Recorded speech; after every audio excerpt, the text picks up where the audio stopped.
Beyond Oasis. We're talking Beyond Oasis today here on Retro Oddities, and I want to talk with my good friend here, Shane.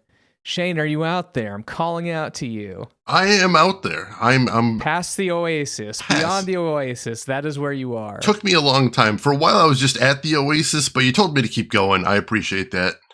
Just keep. You see the Oasis. Take a right on 5th Street. Just keep on going. You'll find it. Don't worry about it. You're on the right road, but you're not quite there. Hey, so this maybe a little serendipity here. We were chatting last episode for Kudelka, and we're like, hey, what do we want to cover next? And I had a sob story here, and I think it's kind of fun to let's recount those sob stories here because we had very similar experiences, sort of, right? So Beyond Oasis for me, this was something that first of all, it was released in the year 1994 on the Sega Genesis, and I saw screenshots of this in the magazines and whatever, and it looked like a Zelda game. I was like, this looks kind of cool. It's like a Zelda for Genesis, and I want to play it, and I never did. Well, I did. I got to rent it for like a night. You know how that goes, Shane. You rent it on a Friday night, and then you get busy, and you don't get it back to it. You had those times, right? Oh yeah, many times. Many times. So this was one of those where I got to play it for maybe an hour, and I never got back to it until. I got there was like a Sega collection, right? There was a Sega on the PS3 and I think on the Xbox or something like that. They had like 30 games. I'm like, great, I can finally play it. And again, played it for like an hour or two and stopped. Adulthood intervenes. Right? Yeah, and you just never get back to it. I'm like, Shane, you got to hold me accountable here. Let's make sure that I beat it. And so I was like, hey, let's do this together. You and I. We're going to go through and do Beyond Oasis. And so, Shane, you have kind of a similar story. So I basically had like 2 false starts, and I finally got to play it 20 years in the future or whatever. Right. Shane, walk me through your experience with this game. So I was a Super Nintendo kid growing up, so I didn't know too much about Genesis. But, being in retro, I hear a lot about a lot of games. And when I was looking for like weird games to play, I came across this one. I didn't know much about it. I hadn't heard many people talk about it, but I liked the name a lot. It sounded cool. And I looked into it and it just looked like a cool game. So I had the same Genesis collection on PC. So I tried it out there and I really liked it. It seemed really cool. So I threw it on my schedule to play on my stream. And okay. My schedule is like 100. My list of games to stream is like 150 games long. It's insane. Yeah, it's actually easier to get a medical examination done, schedule that in than it is to get a game in with Shane, right? And there had been like 3 times where I actually had it on my schedule to play, but something else came up or something wasn't working. I ended up bumping it off. Yeah. So I kept coming so close to playing it. So when you mentioned, we should do it, I'm like, yes, we need to finally do this. We finally did it. We did it. And we both beat it. We did. I'm excited. So congratulations. Congratulations. Yeah. So, the funny thing is, the game starts out really, really crazy because, you think of something like Aladdin. Mm-hmm. You've seen the movie Aladdin, right? Oh, yeah. And essentially, Prince Ali, he is almost like maybe call it a third to half of the movie is actually getting to the treasure, like, going into the dungeon, getting the lamp, and that's the turning point of the movie, and that's maybe halfway through. Right. Maybe not quite, but you get what I'm saying. There's substantial plot before that. Sure. Right? In this game, you're basically just standing over the treasure. Like you already discovered where the treasure is. You're like, I'm gonna go in there. You get there, the cutscene starts with the game, you're standing over this golden bracelet, and then you get to play, and you're on the journey home. Actually, you go to your village, and everyone's like, hey, you found the treasure. I'm like, what did you need me here for? Like, you start out triumphant, which is wild. Do it. This is the equivalent of Link finding the Master Sword in a blurb in the instruction manual. Yeah. So I'm curious how you thought. Again, I kind of threw out like it looked like a Zelda game. How did you feel like it compared to a Zelda game? One thing I really liked is it felt like it had more story overall than a Zelda game. Because it feels like a lot of Zelda games, they have some story at the start, they have some story at the end, and in between, you're just doing the task you've been given. You get your quest, and then you're just out doing it. Whereas this one, there were some little sides, there were some little plot twists. I mean, just as a small thing, I loved the fact that the first thing you do is you walk through this village and you talk to all the villagers, and you get more of a sense of who you are, what you were doing, what this world's about. That felt surprisingly immersive for a Genesis game. Yeah. Yeah, and you think about Zelda, right? You're always a kind of a small character on the screen. Oh, yeah. Tiny. Your character's a chunky boy here. He's a good, I don't know, a 10th, 16th of the screen. He's not huge, but I mean, he's like 3 or 4 sizes larger than Zelda in the first Zelda, I'd say. So, and this actually, I think, kind of ties into the combat system because it really seemed like if you imagine something like Final Fight or Streets of Rage, like the size of the characters there, it really felt like it was that size, but also really interesting is the basic weapon. You have a knife, right? And if you just mash on the buttons, you're like kicking, you're punching. Honestly, it felt so much like a beat 'em up. It did. And yeah, I almost wonder if there's some sort of like lineage from that, like some of the developers made some of these games, or maybe it started out as like a beat 'em up and then they wanted to move this into more of a Zelda game, or I'm really curious how that combat system came into play here. That would make sense. It's definitely a case where I didn't give the combat system enough credit when I started out, because I was just wandering around field just mashing sword, just playing it kind of like you would a Zelda game. Press A to sword. But there was some nuance to it. You had some kicks you could throw in there. There was that cool jumping attack. I really liked that. Which, you do accidentally every once in a while. Of course. Right. Yeah, they've got a bunch of like secret attacks, right? And one of them is a backwards flip or a front flip, and then you have like fire coming out or something like that. Is that the one you're talking about? That's one of the ones I did accidentally quite often and could never master. Yeah. Yeah, but the combat did feel really good. And in fact, it's kind of funny we're talking about Zelda because this game did something that it took Zelda over 20 years to do, right? Do you know what I'm talking about? I'm not sure. What are you talking about? I'm talking about durability on weapons, baby. Yes. Yeah.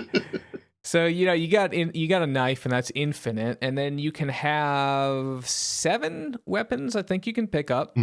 And so you'll get like broadsword, longsword, and those will usually like between 10 and 30 hits, not just attacks. So you can swing and miss. I don't think it takes any durability. And so yeah, you can smack some enemies with some increased damage. I usually save those for the boss. And then they have some crossbows and some bombs and whatever. And the bombs are actually kind of interesting because they double as puzzle solvers. Boy, I can't talk tonight. Puzzle solvers, because you can use those to hit little pressure plates throughout the world. So sometimes there's a pressure plate down on a platform, and you just take the bomb and huck it down there, and if it smacks it hits the pressure plate. So that was kind of cool. And thankfully, they give you like 5 bombs in a pack because I never hit that switch on the first try. Right. Yeah, and one of the challenges, the depth didn't always seem like it lined up, right? No. It always, like, even though you were like, you can see on the screen, it looks like I'm visually lined up. It's almost like it's offset a little bit, so you kind of have to use the bombs to sight you're throwing there. All right, the perspective overall takes some getting used to. I had that issue when trying to use bows as well on the horizontal plane. Yeah. I found myself shooting above and below enemies a lot. And it's a bummer because the bows actually you get like only 5 shots or only 10 shots. Right. Yeah. I will say though, usually I am a huge opponent of any weapon degradation systems, but I think the game was relatively generous with weapon drops. I didn't ever feel like I wouldn't have anything to use in a fight in here, which was good. And the fact your initial weapon has infinite durability, I think helped as well. And also because the initial weapon is actually pretty good. It is. Again, it felt so good to just like punch and kick people. And, the reason it was so good is because it stun locks almost everyone. Yes. So it feels pretty satisfying. Now, I will say Could you figure out, is there a way to like drop weapons if you don't want them? If there is, I did not find it, no, which was very frustrating sometimes. You get into situations where you have your inventory full and you'd find a better weapon. And you're like, well, I can't pick it up and I can't throw the sword down and I can't just swing it at the air to hurry up and use the durability. Oh, and the weapon disappeared because it's on a timer, so better luck next time. And you've got like you've got like a cheap sword with one use left. You've got like a bunch of the weakest bows in the game. And you'd be like, I want this so bad. I know the one time I really wanted one of those swords, I've discovered if you attempt to pick up the sword repeatedly, it'll reset the timer on it disappearing. Yes. Yeah. But no, I couldn't find a way to drop anything. So on top of the weapons, you also have some food. Mm-hmm. And that has similar issues. Because in the game you have health and you have magic, and the food will sometimes only heal health, sometimes it will only heal magic, or sometimes it will heal both of them. And of course, it heals various amounts. So like a piece of cheese may give you a fourth of your health back, and then like a big thing of meat will give you all your health back. Mm-hmm. So sometimes you'd have too many of one, so you'd have to just force food down your mouth, just like, all right, just eat the food. I don't care, I don't need it, but the other thing I want to pick up is a little bit better. I definitely found myself using the HP ups a lot more than the MP ups. And that means sometimes I was getting an inventory full of just the MP ones, which is dangerous in boss fights. I do want to talk about magic because this game does magic plays a large role in the game, but not a large enough role. Yeah. It's a little weird. It's almost like this is your puzzle solving meter, you know? And it's like, you could technically use it for combat, but if you're out of magic, I think the spirit goes away, right? Correct. It unsummons itself. Okay. So there's a lot I want to talk about magic, but first of all, let's imagine tropes, okay? All right. You got the 4 elements. Can you give me 2 elements that you think may constitute as the 4 traditional elements? Oh, you got your fire and your water, your traditional, the big hitters, the opposites there. That makes sense. Okay, that makes sense. And then let's say if there's 6 elements, right? Because, we know the water, fire, earth, and air, those are like the 4 elements. And sometimes games will extend into 6 elements. So what would your additional 2 elements be there? Probably like light and shadow. That's usually where the game goes. Light and shadow, yeah. Okay, so I can kind of see where this is going. The 4 spirits that we have is water and fire, and then they have shadow. So it's like, all right, cool. I can see those 3 elements kind of fitting in. Have you ever heard of the plant element? I can't say I have. No. Nope. I don't think that one registers. If that was one of the elements that people know about, I sure wasn't taught that one. I guess I could call it Earth, maybe. Like that, I can see that, right? Mm-hmm. I kind of feel like they had an idea of the puzzles and they worked the elements backwards from there. That's true. All right, so let's talk more about these elements, right? We're gonna throw some easy ones because each of the elements has names, and I'm quizzing you. You might not have them here, but I just want to see if you remember. So let's start easy. What might you call a fire spirit? And again, this is set in sort of a Prince of Persia or Aladdin type setting, right? Right. Jinn would probably be a good one. Jinn would work. Ifrit would also work, right? If that's how you pronounce it. Yeah, Ifrit, I can see that. Okay, sure. We'll go with that. So the shadow spirit, what might you call the shadow spirit? Shade, probably a good one. Right there. Perfect. Yep, that's exactly what they call it. All right, so let's go into something where maybe this makes sense, but I don't know. The water spirit, any ideas what they called the water spirit? I don't remember that one. Like, I'm thinking like Secret of Mana, like Undine, something like that. No, it was Dido. Dido, it's Dytto. Okay, so that one's like kind of mysterious, whatever. It's probably just a cool word. But again, let's talk about the black sheep of them all, the plant spirit. What would you call a plant spirit?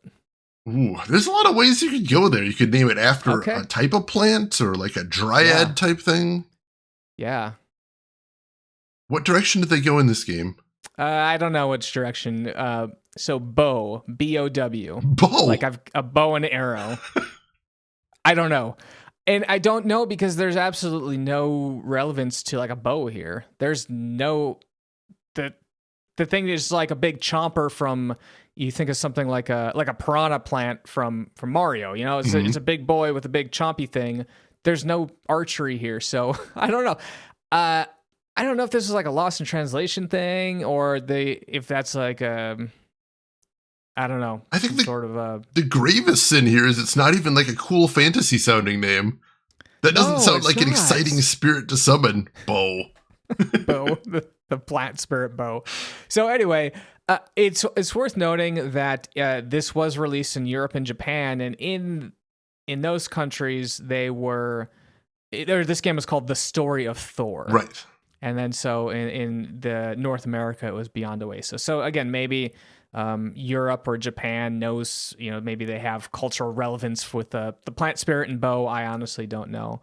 I'm not that well versed. But in any case, for me, I was like, well, that's kind of weird. I'm not sure what this is. Mm-hmm. So let's talk about magic, though. So now we've talked about the different spirits that you can summon. How might you use these spirits? Well, I mean, there's two options when it comes to games. You've got your combat and spirits, and you've got your puzzle-solving spirits. This game, of course, decided to go the route of both, kind of. Mm-hmm. Kind of. I think it's worth mentioning how you summon the spirits, too, because I found that really weird. That's right. We actually just kind of skipped over why we were going to go get that treasure. Mm-hmm. Right? So maybe you tie that in here somehow. Well, I mean, specifically mechanically, is that you can't really control which spirit you have when, which I thought was really weird. Because, like, there is one spirit that has healing abilities, but you can't just pull out the healing spirit whenever you feel like it. Yeah. I thought that was... You got to find some water. Right. Some sort of water. And sometimes that water was as subtle as a drip. Yes. It took me forever to figure out that drips were count as water for summoning purposes. Really hard to hit, too. I think you had to like hit it on the way down, too. You had to catch it midair, yeah. It was weird. I was like, am I supposed to try to catch this? But yeah, there you go. The fire you could catch a couple ways. There's some torches or whatever, and then sometimes there'd just be like a big flame. It's like, okay, that's obvious. And you use your golden armlet, and again, that is the thing that you had found in the cave or the treasure, wherever Ali went to find this gold thing. Right. So this is a gold armlet. It sticks on his arm, and then you point it at, and then you can shoot at this little ball, and if the ball hits an element, then you kind of capture this element, and it helps you out. So, again, you got fire for the Ifrit. You got the shadow. Now, I gave you kind of a hint on the shadow, because when they introduce the shadow, they have this big crystal, right? And it's kind of it's a very unique looking thing, and so you can just ping that and you get your shade. But there's actually another way that they don't really tell you that you can do, but you need it to complete the game, as far as I could tell. Yeah, you do eventually come across mirrors, and you can just sort of use the mirrors to summon him. And in retrospect, they do mention reflections. Yeah, when you first get it. They do mention it. But, that's something that they say, and then they, like, give you all these blue crystals over and over again. I just I just sort of got trained. Oh, that's how you summon him. It's like, oh, that's the thing I need. And then the final one is the plant. And, of course, and this one is a telltale thing. I think you can only summon it with this little plant that's in the world. That's the only thing I've ever seen you could use it for, yeah. Yeah. Now, so it was kind of cool for the puzzles, though, because you'd have like a ice crystal or whatever, and you'd have to go find your fire spirit. In some ways it kind of reminds me of like a Kirby game. You have to sometimes backtrack, find someone with the thing you need. Oh, I need the driller, I need the ladder, whatever. You got to find the element you need to bypass the puzzle. So some of the later levels, there was a lot of backtracking to go back to find the various elements you wanted. There was. Some of the dungeon layouts were actually surprisingly complex. Really complex. Yeah. I think the water dungeon, or not the water dungeon. That one dungeon where you have to keep moving up, and then there's that waterfall that'll take you all the way down. Yeah, I think that was the castle. Yeah, right? yeah. You're kind of in the dungeons of the castle. Mm-hmm, Yeah. mm-hmm. I definitely messed up and had to start all the way over a couple times. And you can save the game in the overworld, but you can't save in the dungeon itself. So you kind of have to kind of complete that on one go. Right. All right. Or even if you leave and come back, it's kind of like Zelda. If you think of it, like all the monsters are going to respawn. I think even all the puzzles reset. I believe so. Yeah. But unlike Zelda, there wasn't the steady sense of progression throughout the game. You think of the traditional Zelda games, you hit a dungeon, you find some sort of power up, and that progresses you through the dungeon and then on to the next one. This game kind of comes at you fast and furious with upgrades. Like you find the first 2 spirits, and honestly, it depends how long you're talking to people, but you do it casually in about 30, 45 minutes. Oh, yeah. You've got like half your powers. Easily. And then there's this big lull, right? Yeah, it takes a long time before you find the other 2. Relatively, anyway. Yeah. I feel like they just kind of wanted to have some puzzles to throw at you. So they needed to give you some sort of... give you some of the interesting exactly, stuff. Yeah. Exactly. I'm curious how much you use the spirits in combat, though. The healing one was about the only one. Oh, and the shadow one, incidentally, because if you get hit while you have the shadow spirit on you, I think he absorbs either most of the damage or all the damage. Yes. So that was nice. But that also drains your magic very quickly. Like a ton. It was ridiculous. I never quite felt like I had enough mana to really just bring them out as a helper outside of bosses. Yeah, especially the Ifrit, because he's got some really cool moves. One of them is which you can have him plant in place and breathe fire, but you can't control him and you can't. So, and he kind of just does his own thing. So again, when he does his fire, it is directional. So the times that he's facing the right direction at the enemies I want to use and enough magic to cast was pretty much none. If I had $1 for every time Ifrit was standing right in front of a boss and then shot fire at a 90-degree angle right next to him, I would be a wealthy man. Well, maybe we can create a fundraiser for Shane's Ifrit fire shenanigans or whatever. I'll take it. Ifrit had a nice screen clearing move too, but that took like a 30 or MP bar. So that was... That's right, yeah. And you had to charge it up. Actually, that was kind of useful. Yeah. If you could charge it up, because he shoots a lot of fire around him and just like all throughout the whole screen, right? I used that a couple times, but more often than I used it, I was in situations where I would be like, that would be really useful if there was fire anywhere near the screen. There were a couple items that I believe are doled out in predictable ways, such that if you were trying to route a game for speedrunning, it would be useful, because there are some items where you could actually summon. So it's like a one-use item. You could summon one of the elements. Right. And I will say I did use that once to kind of like not necessarily bypass a puzzle, but not have to go all the way back earlier in the level to find one of the spirits. I'm like, oh, I need the spirit right now. I'll just pop this thing and use that. I don't know if you use those at all. I had to keep true to my nature as a hoarder, and I kept most of them for most of the game. I think the only one I ever used was the water one, because I was like neck deep in a dungeon, and I was like, I don't want to die here. I need to heal. Yeah. So that was nice. I appreciate the presence of the items, at least. That was pretty cool. Mm-hmm. Yeah, I think there's only one of each that you get, and you can't buy anymore. So You're like, is there a time when I need these? But again, that does take up valuable healing space, because again, that takes up a spot that food normally would. So you have to contend with that. When you start the game, it looks like you have a pretty good sized inventory, but it fills up so fast. Yeah. Now, did you read the manual before you played this game, or while you're playing this game? I did not, no. All right, so I did, but I still don't understand the purpose of there's throughout the game there are these gems that you can pick up. So Actually, there's two things that you'll periodically find. You'll find these heart containers, and I think those heart containers, think of it as a level up, right? Because you just you kill enough enemies, and then you get a heart container, and that gives you like +2 hit points. Mm-hmm. So it has some very, very light role-playing mechanics, which again I think was really cool. But periodically you'll find these gems, and they're color-coded, and I think those gems match the color of the elements, but I had no idea what they did.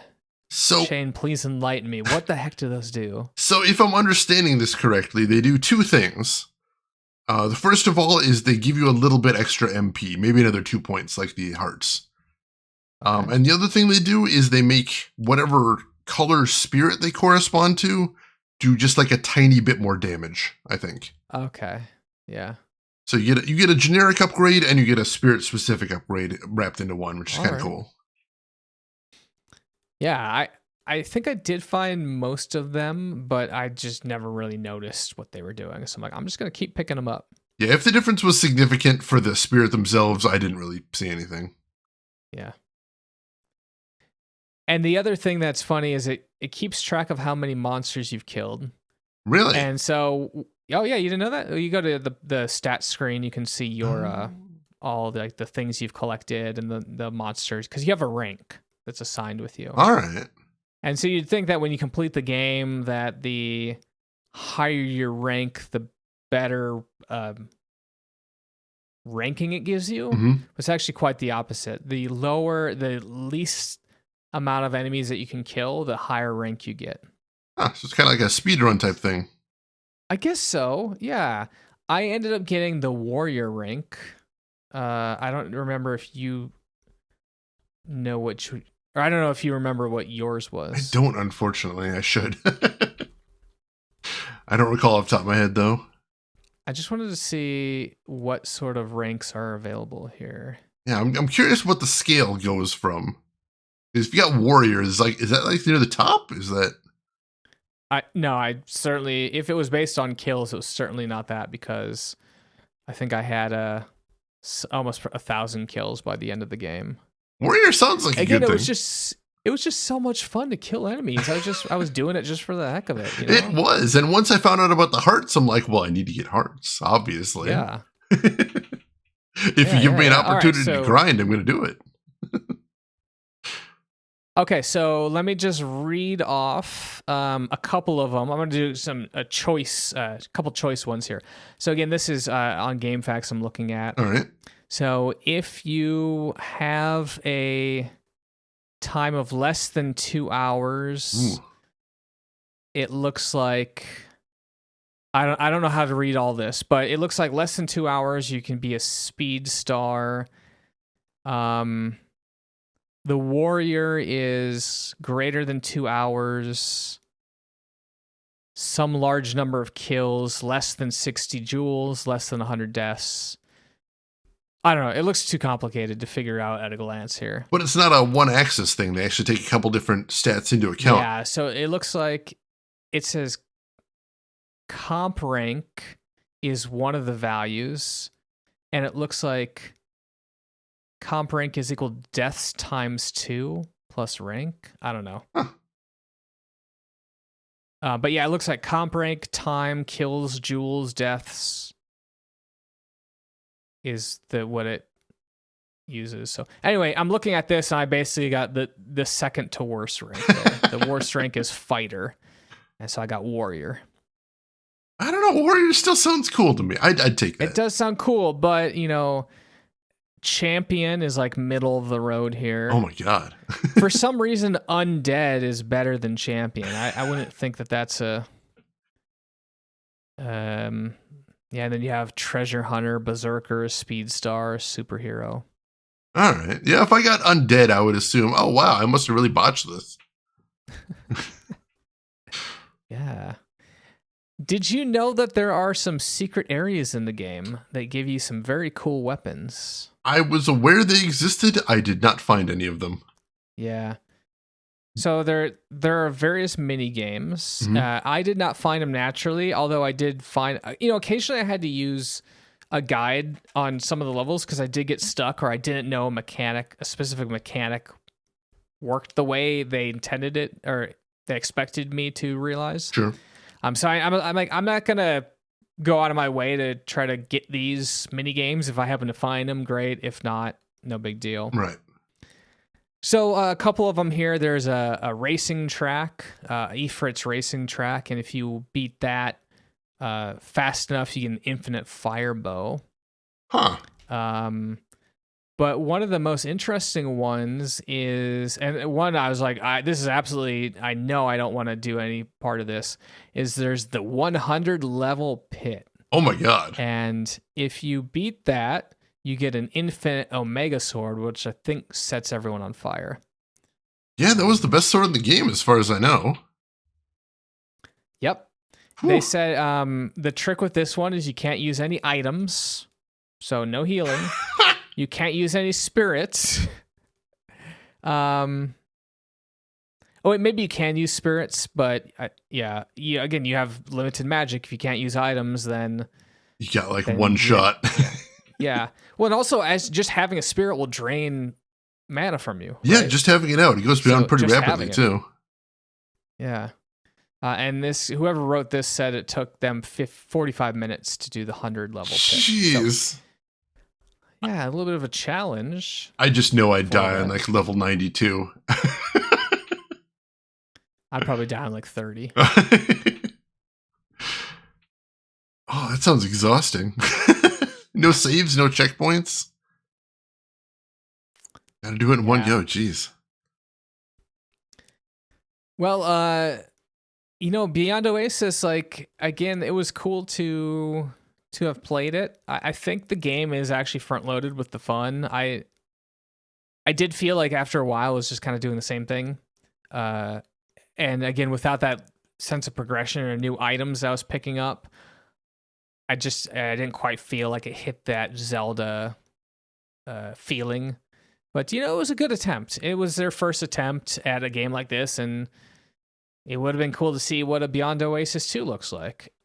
We kind of have that, but go on. Would you believe they made a prequel to this game? I would, but for whatever reason, they called it The Story of Thor 2. Yeah. What's the sequel or a prequel? What is it? Legend of Oasis, I think it's called, for Sega Saturn. Legend of Oasis, Sega Saturn. Yep. Supposedly it got good reviews, but this is my first time hearing of it. Mm-hmm. Yeah, I actually picked a copy of that, so I'll play it at some point. Nice. But let's pretend that doesn't exist. All right? Let's pretend we're just gonna go make a Beyond Oasis 2, and they know that Shane, you are one of the resident elemental experts, and so they want to come to you, and they're like, "Hey, we want big ideas, big game. We want new elements. Maybe like 4 new elements here. Like, give it to me. What would you do to make Beyond Oasis 2, and what sort of elements would you add?" All right. Well, we've already established that we don't want to go for the classical elements. That's boring. That's get kids those. stuff. That's boring. No. Get out of here. So you got to do something exciting that'll bring the kids in. So first off, we swing for the fences with the fish elemental. Okay. What does it do? I just want to know, like, what's this special? You can swim so that waterfalls aren't a miserable thing that ruins your dungeon experience.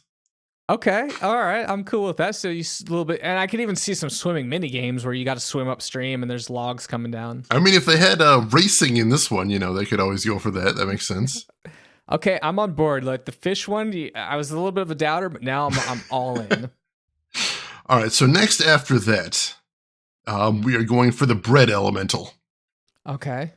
Because don't mix those two together. No. Dear God, do not mix those two together. They don't combine. You can try, you'll regret it. And that way you can just actually spawn healing items that you can use later on. Yeah. That would be kind of handy. Okay. I'm 2 for 2 on this one. All right. I don't know if I can keep this pace up, but I'll see what I can do. No, you can do it. You got this. There's just 2 more. 2 more. 2 more. All right. So after that, you have the, of course, you have water and fire.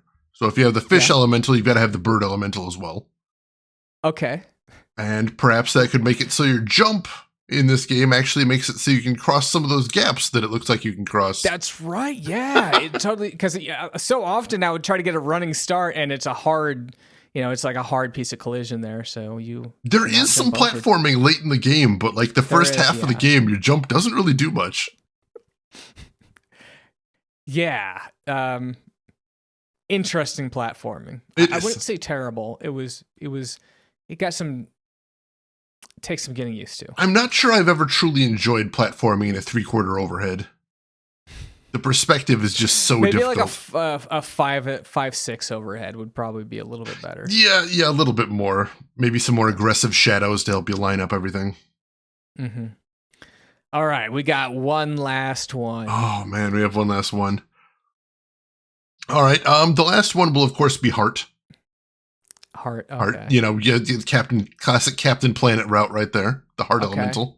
Now I did say, okay, I think this has got to be something considerably different though than healing. So what does the Heart do in this world? The Heart is going to be a big storyline thing where at the end the final boss is like super scary.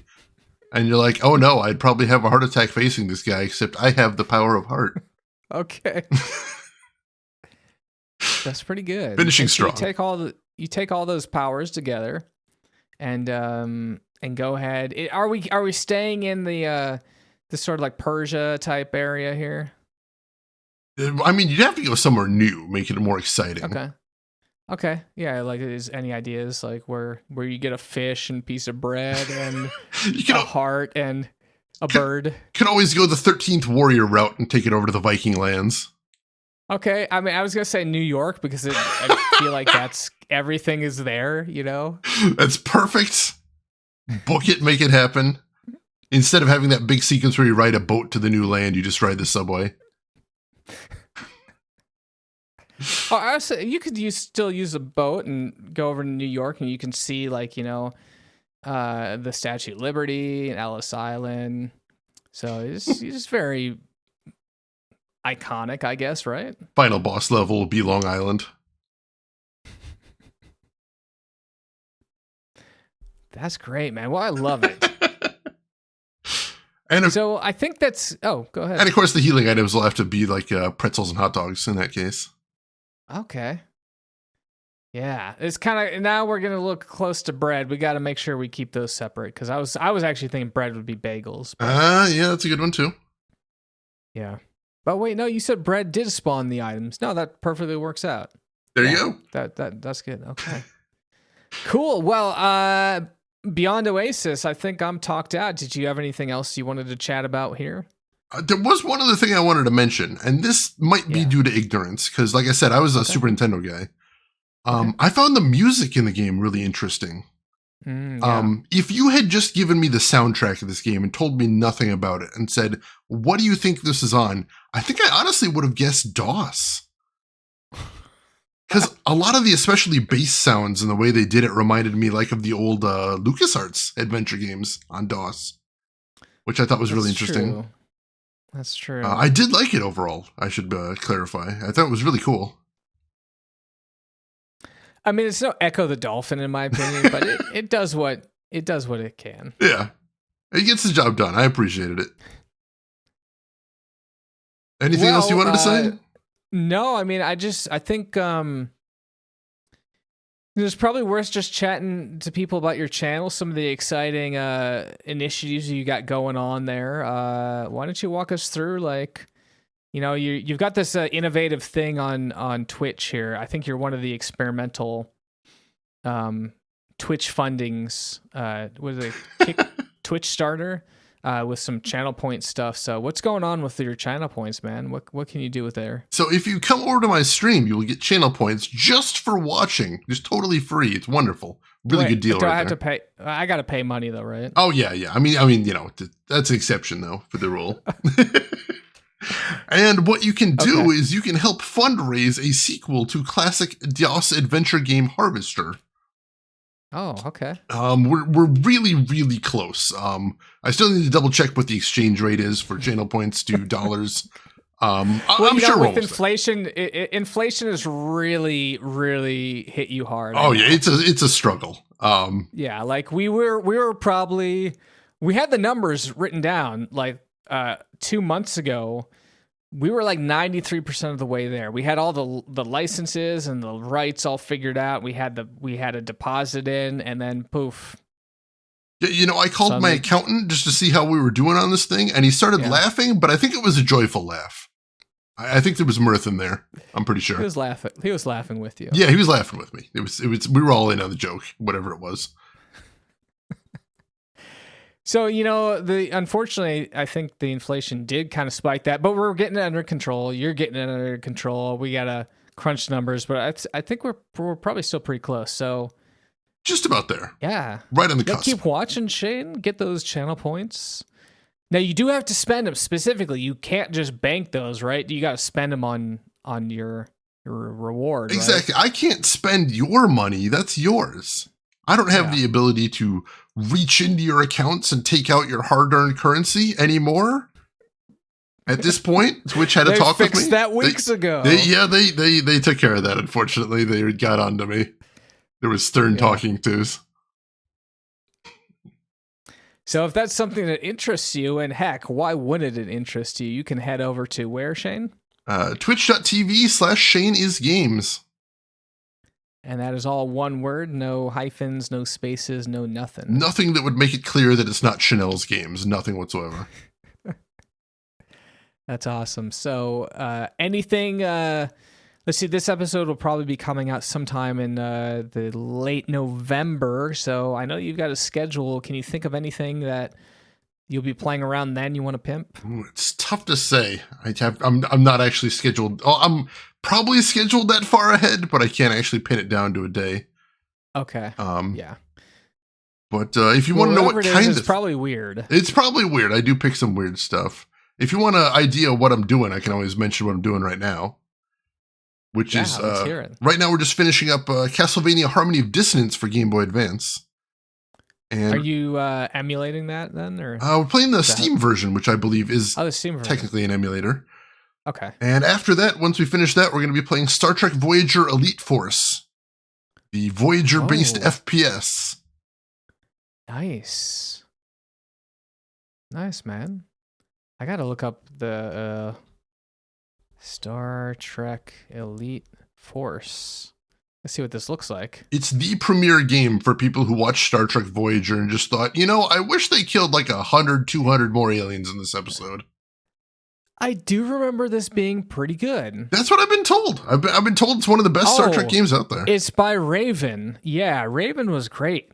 Is great for first-person shooters. So you're going to have fun with that. Well, thank you. I'm looking forward to it. And we're looking forward to the next episode here. One kind of shout out here. If you enjoy Retro Oddities, you can help support this show and other shows by heading over to SaturdayMorningGamingShow.com. Got all sorts of links there. You can look at some of our past works. We do have a Patreon if you're interested in helping support financially. Even as low as $1. Shane, what can you get for $1 these days? You can get like half of a Coke out of a vending machine, I think. Yeah, you could get one of those big Arizona iced teas also. There you go. Yeah, so, hey, you know what, though? Let's splurge. You know, throw $1 at us, get yourself an iced tea. Everyone wins. Treat yourself. All right. Well, that's going to wrap up Beyond Oasis. So, yeah, thank you so much, Shane, for helping me finally realize my childhood dream. Now I can, you know, I don't know, die a happy person, and also investigate more what the hell this plant spirit bow is. You know, honestly, I'm gonna do some research. I'm gonna find out that I was a complete idiot because this is like a cultural phenomenon that everyone knew about, and somehow I didn't know anything about. So it's just us that's in the dark here, I suspect. We're a bunch of idiots. Don't listen to us. All right, man. It's been a pleasure. Thank you so much, and we'll see you on next episode.